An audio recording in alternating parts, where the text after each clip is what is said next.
Imagine dedicating your entire life to something you can't even see. A mysterious force so powerful it could light up the whole world and, at the same time, slowly, silently destroy you.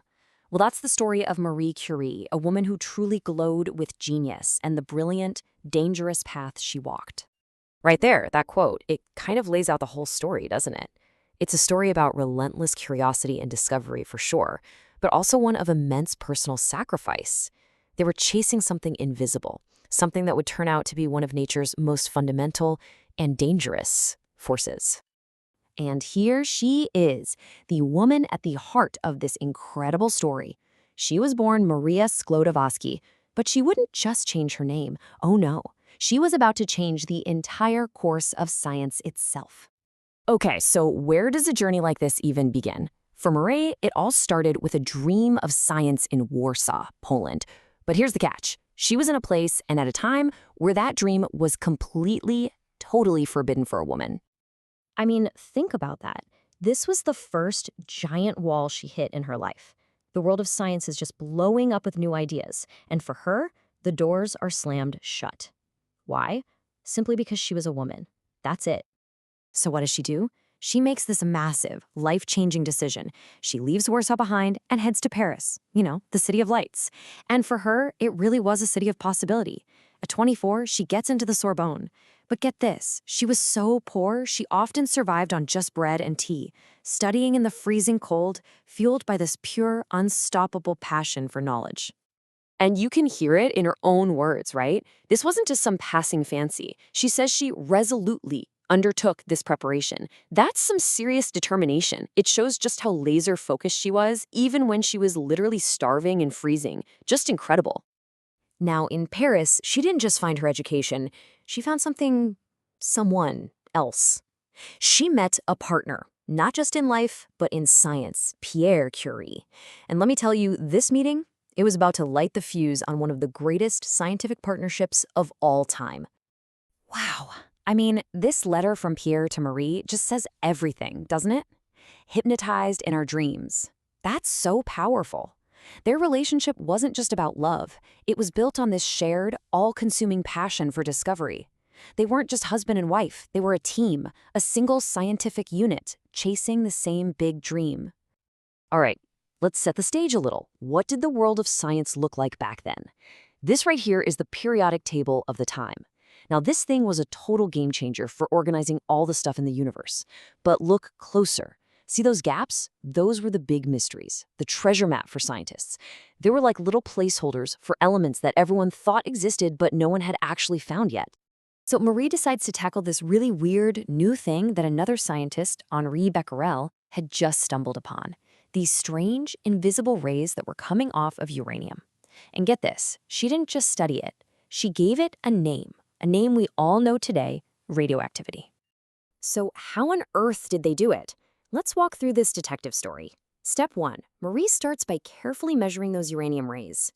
But then she gets a clue, a really big one. She tests this raw ore, a rock called pitchblende, and finds that it's way more radioactive than the pure uranium she'd been testing. Now, that doesn't make any sense, right? It was a huge puzzle, and she had this incredible hunch. It could only mean one thing. Something else was in that rock, something brand new and super, super radioactive. So the hunt was on. They worked in this awful drafty shed, basically a shock, and processed literal tons of this pitchblende. It was grueling work, but in the end, they didn't find one new element, they found two.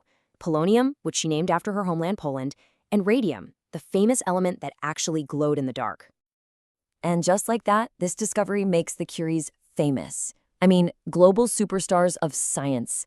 But, and this is a big but, this time of incredible success, this peak of their careers, was also about to be shattered by an unbelievable personal tragedy. Just look at this timeline. It's a roller coaster. You see the incredible highs, their daughter, Irene, is born, they discover polonium and radium, and then, boom, they win the Nobel Prize in physics. Life is good, right? But then, 1906. Tragedy just strikes out of nowhere. Pierre is killed in a horrible street accident. And in the middle of all that grief, what does Marie do? Something nobody had ever done before. She takes his job at the Sorbonne.